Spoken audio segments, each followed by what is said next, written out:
And now, the philosophy of liberty. Plunder. Imagine you're sitting on your couch watching the big game when a band of Vikings break in and steal your flat-screen TV. What would you do? Since the government's job is to protect property rights, you'd probably call the police. With any luck, you'd get your TV back, the Vikings would be brought to justice, and life would go back to, normal. Until, 3 months later, the Vikings escape from prison, and guess what? They still want your TV. Only this time they hire the Mafia to get it for them.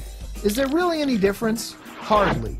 You don't have your flat screen, and the Vikings are still responsible, even if they didn't physically steal it.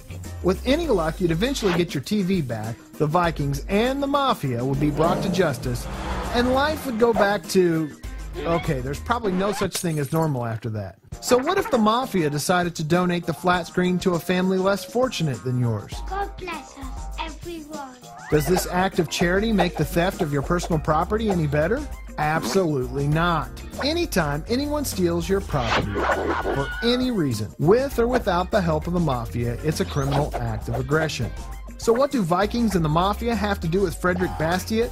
Not much, but Bastiat once said, "Government is a great fiction where everybody seeks to live at the expense of everybody else." Bastiat observed that instead of hiring the Mafia, contemporary Vikings lobby Congress to get what they want.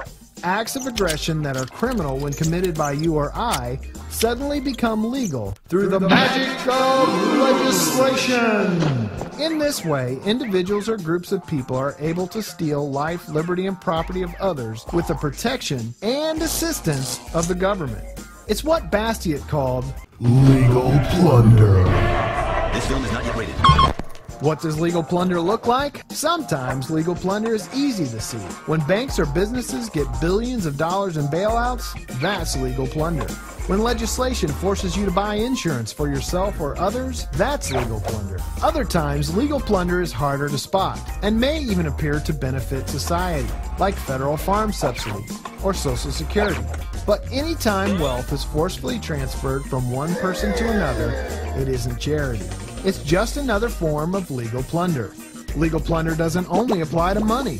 Government coercion that steals someone's life or freedom is another form of plunder, like when your children are forced to attend government schools, or fight in foreign wars, or compete in reality television shows. Okay, so we made that one up, but you get the idea. Bastiat concluded that when plunder becomes a way of life for a group of men, they create for themselves in the course of time a legal system that authorizes it and a moral code that glorifies it. In other words, legal plunder transforms citizens into competing bands of Vikings while transforming the government into a powerful mafia, carrying out acts of organized crime against the natural rights our founding fathers established it to protect. In this vicious cycle, it's just a matter of time before the neighbor we plundered uses the government to plunder us. So the next time you see the helpful hand of government at work, ask yourself this: who is being plundered to make this possible? Don't be surprised if the answer is you.